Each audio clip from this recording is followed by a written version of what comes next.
So, hello everybody. Today is Saturday, January 9th of the year 2021. And today's podcast, we'll be talking about lack of love. So, open discussion. Who wants to go first? Well, it's a discussion that we've been having for a couple of days, and it's as if like the lack of love equals the ego. When you're not in love, you're in the ego, and so so anyhow, so I had this this kind of I realized this week. Maybe I'm not sure, and I'm asking you guys, what do you think about that? But it's as if I even like defy you to. I welcome you to try to tell me otherwise. But what if lack of love is the at the base of any of our problems, any of situations in our lives that are not working? If it's financial, at work, lacking motivation, or let's say problems, of course, in relationship. If it's also problems, let's say like regarding myself, me. Sometimes, like we're very harsh to ourselves, but lack of confidence, whatever it is, whatever problems, whatever problems I see now in my life, I really, if I break it down, it's as if at the bottom, it's a lack of love.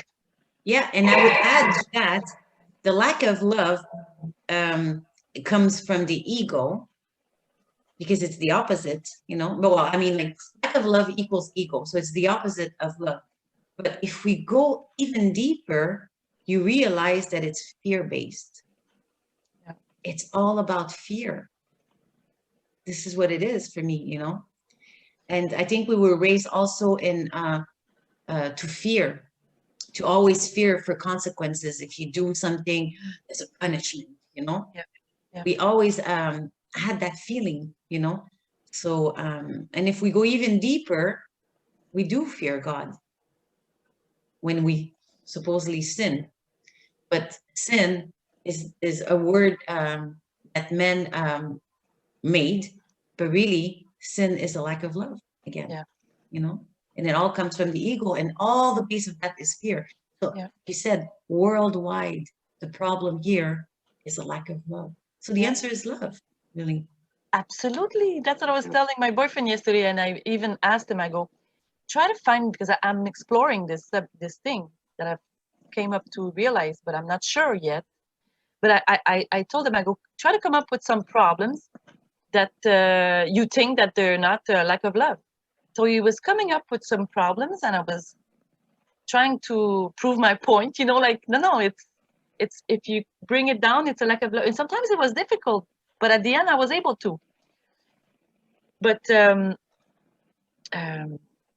that's it. So we can talk about that if you guys want, about some trouble that you think, okay, how could that be a lack of love? But Yeah, Joanne came out. Joanne came out with a very good point. They're saying lack of love is it's fear based. It's not just fear, but I think it's also hate. I mean, the literal opposite of love is hate, and we see a lot of fear and hate in the world, not just in the world, but in people also, like people that we know, that they fear something, so they tend to hate it. That's a normal human reaction. But then we ask them, why do you hate it? Or why does it bother you? Because there is that lack of love. It's just accept that person or situation as it is, and you gotta love it. And the way to solve the situation or the problem, personal problem in your life, like as you can tell a boyfriend, is to find that love, because there's an absence of love.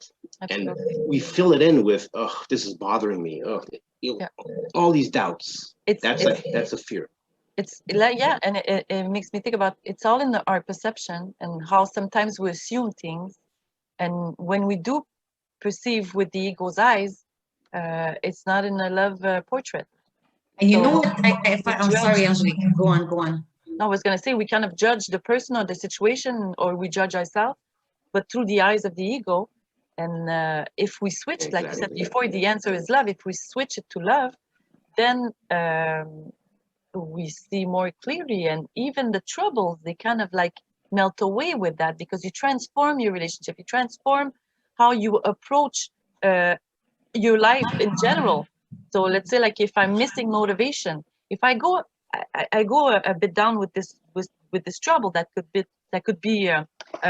lead me to financial problems eventually, if I'm missing motivation at work, let's say. But if I break it down a little bit, it's kind of like at the bottom. What it tells me, it's as if like the love that's lacking, it's towards myself. Do I love myself enough to do the work I'm supposed to do? Do I love what maybe like it's I don't know. I'm just like, I'm exploring it. Maybe you have some ideas, but I feel that at the bottom there's something there about love, and we could fix it with love. Absolutely. And you know, I was even if we go a little bit deeper, you know, let's say in a relationship, if there's a lack of love, let's say, then what we tend to do is we project it to the other person, and we say it's their fault. It's because of him that I'm lacking here. It's because of him. Yeah. And then we become victims, which is not true. That's what ego does. You know, and now then we start feeling like, oh, well, I'm a victim. And oh, hold on a second. When you become a victim, you get what? Attention and love, right? Yeah. You know, like me as an example. I'm sorry, Fern, go ahead. I was going to say, and that feeds the ego. Absolutely. Like me as an example, when people found out that I had breast cancer, oh gosh, did I get a lot of attention, right? Attention that I was not getting Before. when I was healthy. I got attention from, I was amazed by all this love that was coming, you know? But let me tell you, before I had breast cancer, I didn't feel love. So this is why I would follow this with ego create an illness in the body. So, so it says, well, you know, I need to punish myself here. Unconsciously, I need to punish myself, you know? And then I get attention. You know, it's like craving that love that you cannot find. So it's crazy. It's crazy how it goes very deep, I find. And that would be, I think that would be linked also to a lack of self-confidence. So, you know, if there's a lack of love within yourself, like Angelique was saying, does she have the motivation to do the work? Well, if you don't have that confidence in yourself to be motivated, it leads to other things also. Lack of self-confidence can lead or is linked to depression or different depressive thoughts. And that does create an illness. You're right, Joy. It does create an illness in the body, not just in the mind, but in the body itself, long term. Yeah. But, Yeah, again, and it boils down to lack of love. Yeah, and to follow what you just said, if we go deeper, Fern, let's go deeper into that. That trauma that you're not confident in yourself comes from where? It's a past trauma, right? Exactly.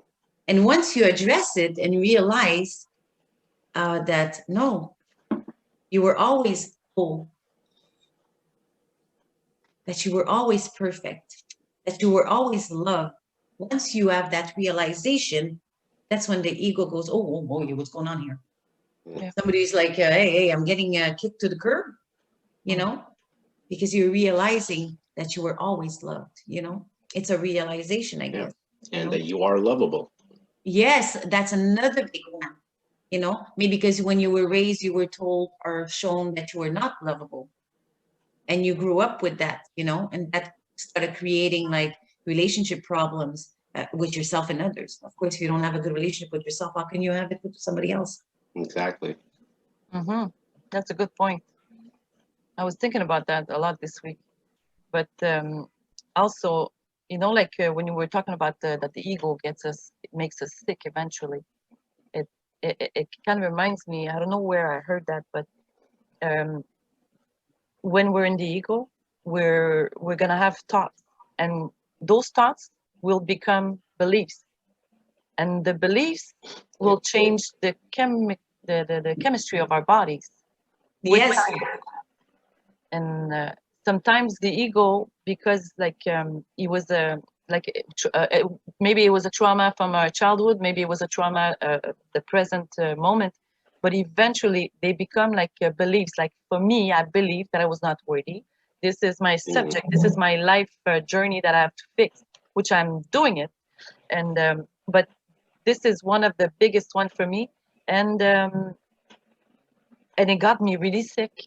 It really got me sick. The doctors didn't know what I had. They thought they made me do so many tests, and then I found the light. No, seriously. Then I kind of like realized that I had to find peace inside me. But don't you find that it takes extreme measures for us to realize our worthiness? Sometimes it does. That's right. Yeah, but sometimes we don't. Like, let's say we could have passed. Some people are gonna live their whole life with all their troubles, and they're never gonna come to the realization that the ego lead their life, everything, the whole time. They were in the ego the whole time, and it's as if, like, yes, yesterday when I was hearing Daniel say about guilt and ego, that the way he comes in, he's gonna tell you that you should feel guilty about this, you should feel guilty. But in reality, it doesn't come like that, because in reality, well, I'm gonna speak for myself, but it comes as a feeling. It comes at, it's not, it doesn't speak. It's a feeling that I have in my chest, let's say, or something. It's a bad feeling that I have, and it kind of like becomes almost like the wallpaper in the back of my life. That's kind of there, and that projects the rest of whatever events that are gonna, and it's gonna make my actions different also, because it's there, but it's there like a feeling. It's a feeling. It's not like he's talking to me. Like, what I'm trying to say is that, when you're in your ego's mind, you don't think that you're separate from it. You think that this is who you are. It's your personality. It's your beliefs. It's your whatever. You like this. You don't like that. You're this. You like that. You judge this type of situation. You kind of like have an opinion on stuff. But when you're not in the ego, you don't have an opinion much. Like, you have your values, of course, like divine values, honesty, love, and trust, and this and that. But when it's kind of like difficult to detach ourselves from the ego and say, this is not me. This is not, because he's always there. The freaking thing is always there. Anyways, it's true, but I think a way to recognize that it is ego and not love is simple. It's just the way it makes you feel. Yeah. It makes you feel bad, sad, anxious, fearful, depressed. It's not coming from a place of love. It's coming from a lack of love. Therefore, it's coming absolutely, from ego. Joanne. Absolutely, Joanne. This it's like, I feel like this is what we have to guard. Like, sometimes we say we have to guard our minds. You know what? My alarm system is my feelings. How am I feeling right now? Do I feel like, it's me personally? It's more in my chest. I feel like, do I feel like a pressure thing, or am I in joy? Am I happy today? Like right now, am I happy? Do I feel peace? So I kind of like have to question myself sometimes, because I'm so used to having this kind of a little anxiety there all the time, that it's kind of part of me, and it's as if like it's comfortable slippers to go back into, because this is what I know. So when I'm in that, I still have beautiful thoughts, and I look at my dogs, and I'm walking my dogs, and I'm having like oh wow, this is a beautiful day, but I have this background type of like anxiety thing there.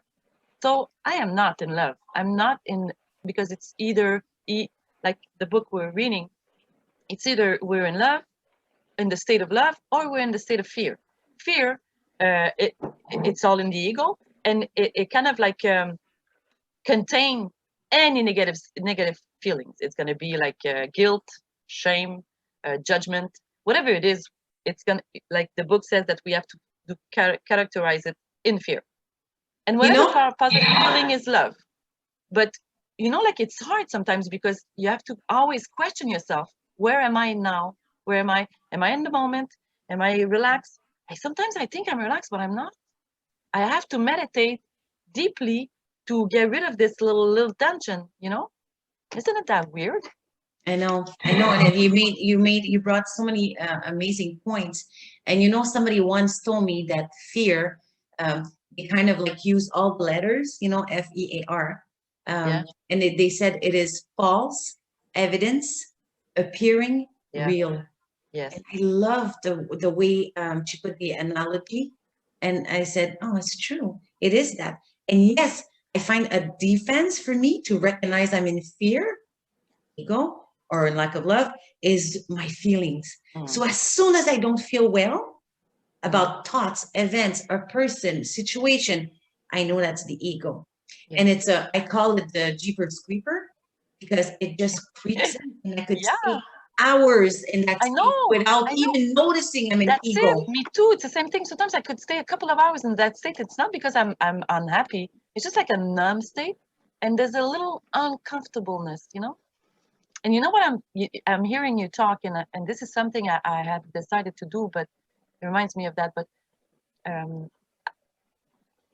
thinking, if we think in that way, that we have to guard our minds and verify our feelings often, I think that we also have to make sure that during the day we kind of touch base, but we kind of like also put ourselves in a better state. Not only just where I'm checking in, but meditate a little bit, listen to gospel music that I love, that puts me in this like love state big time, and do things, maybe dance, whatever it is, like whatever people want to do. But for me, these are the things that I walk outside, not with my dogs, because when I have my dogs, that's what triggers a little anxiety, you know. If I cross another dog, oh my God, shame me.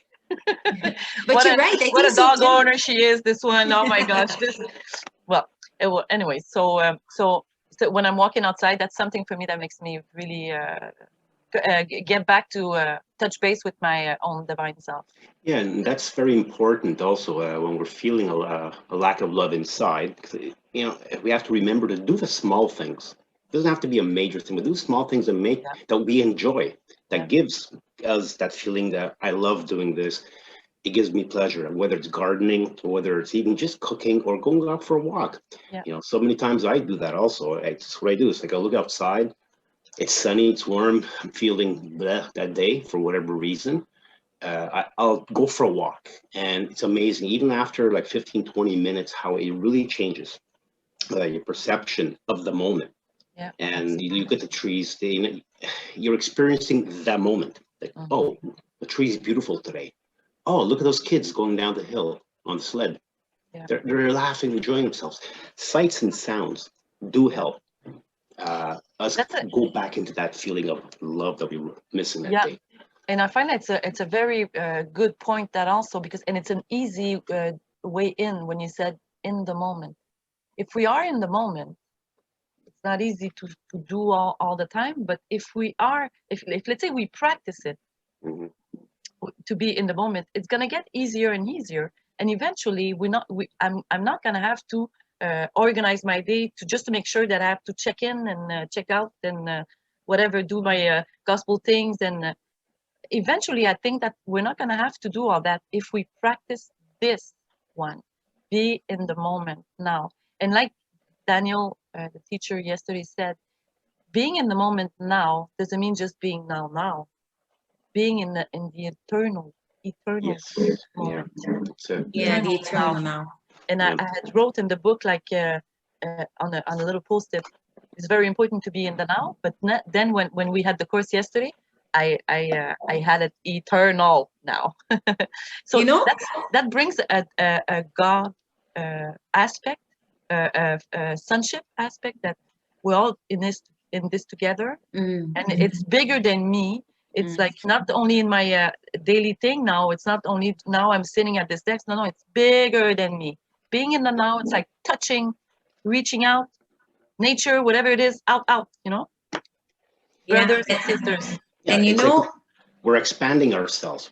Being in a moment, exactly. We can go in the eternal moment, it means we're just expanding ourselves and exactly connecting with nature or whatever else with other people.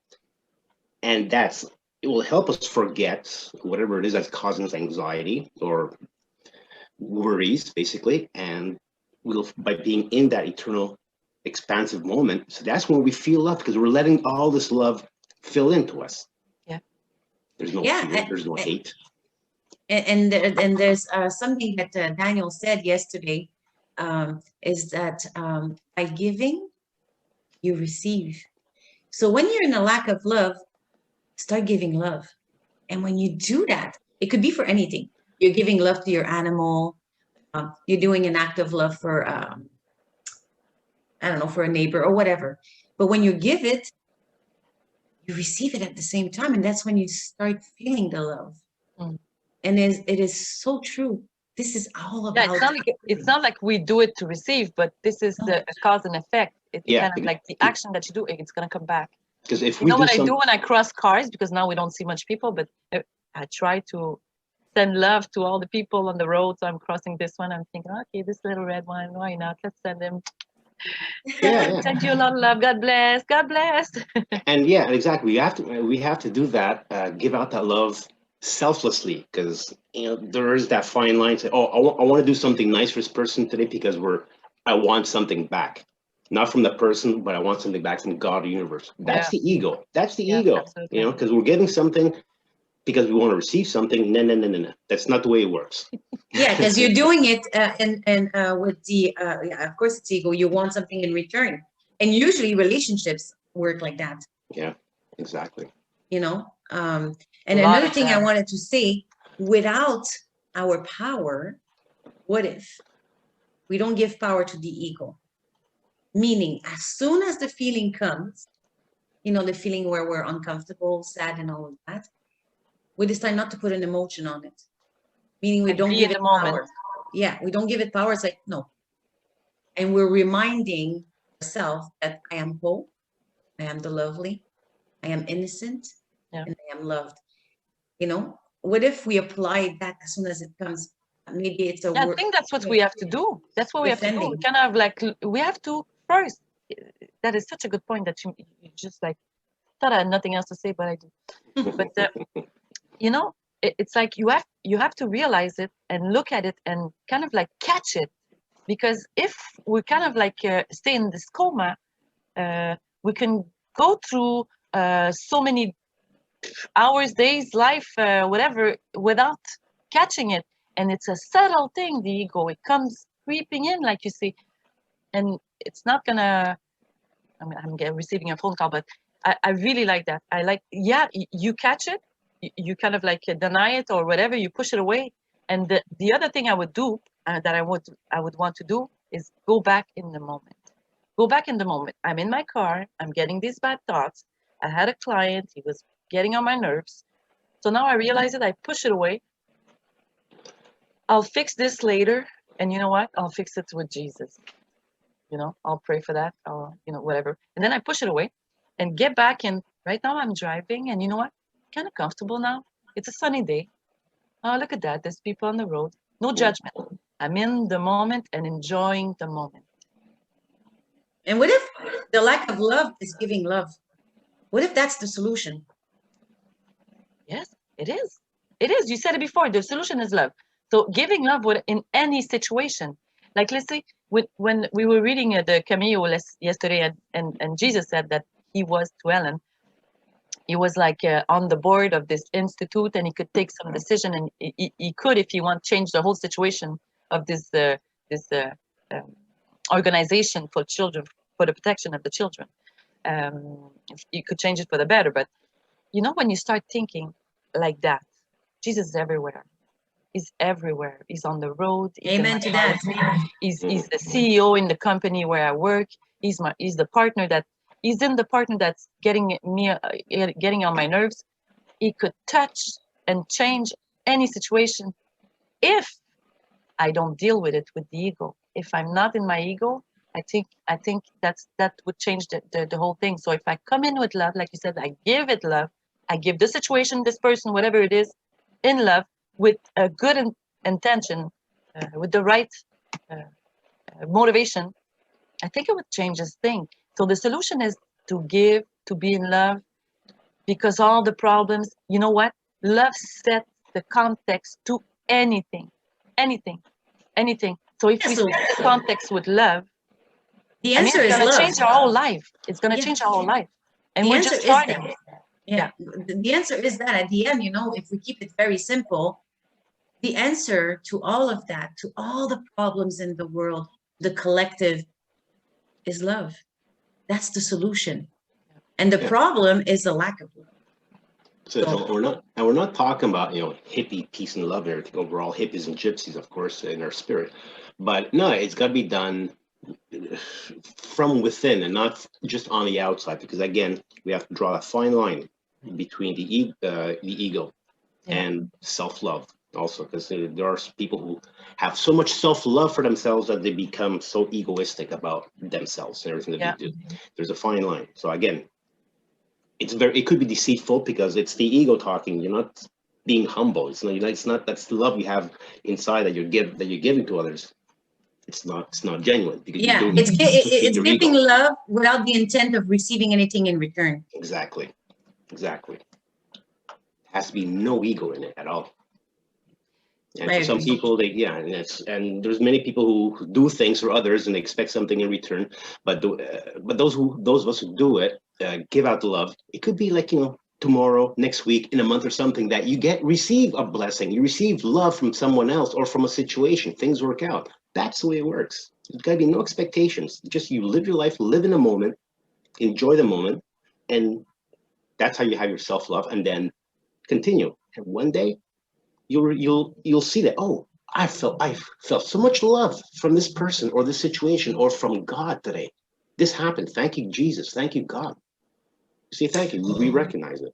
And you know, when Angelique said, being in the moment, but being in the eternal moment, you know, that is also an idea that is maybe complex or hard to what does that mean, being in the eternal moment? What does it mean for you, Angelique? Well, it's a little bit like I said before, because he kind of like had this, Daniel yesterday, he kind of had this notion of eternal to the now.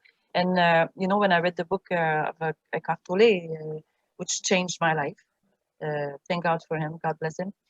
And this book, what it says, that you have to be in the now. Let's say you're washing the dishes, instead of saying in your head, oh my God, this freaking dishes, or tomorrow I have to do this, or yesterday that conversation happened. And if we start to notice, let's say like a conversation I had with my boss, and if I didn't like the conversation, I kind of repeat it in a loop.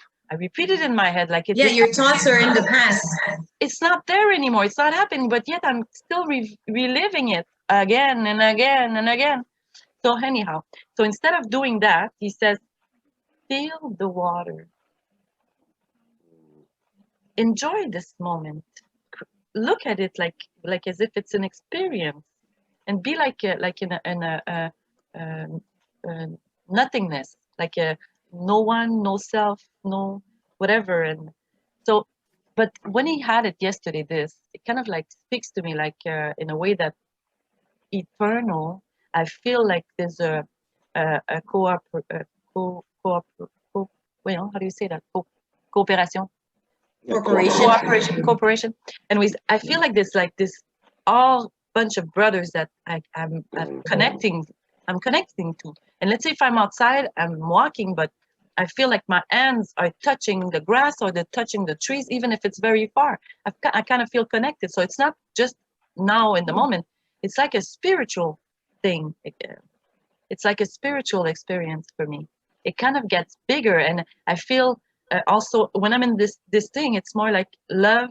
God is there. The Holy Spirit is there. I don't know how to explain it, but it's kind of a little light that he had it yesterday. A little thing he had it, but it's big. It's gonna make my now moments very different.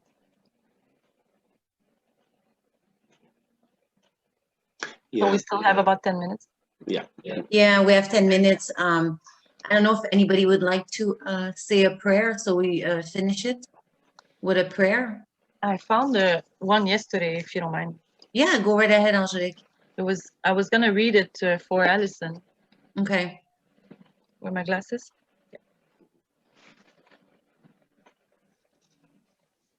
Okay. So it comes from the book of Marianne Williamson. Dear God, please help me accept your mercy and forgiveness. May I be as kind to myself as you are to me. May I begin again with a heart that's clean of guilt I would lay upon myself. Please take from me the things I do that deviate from love. I surrender the thinking that binds me to dysfunction and pray that your spirit come upon me and change me. Return to my essential self, that I might be in all ways who you created me to be. Wow. Amen. Amen to that. Amen. She is such a good writer of prayer. It is so amazing. Really. Incredible. She is. Me too. I love her prayers. They're very deep and they touch me in ways where I'm like, wow, you know, very inspirational, like the prayers. Well, thank you guys for this Lack of Love podcast. It was amazing. It's great. It was nice talking to you guys again. Yeah, and to all the people watching our videos, please like and subscribe to our channels. And God bless you all. We love you. We love you all. Yes. And have an amazing day. Yes, love you guys. Goodbye. Bye. Have a good day.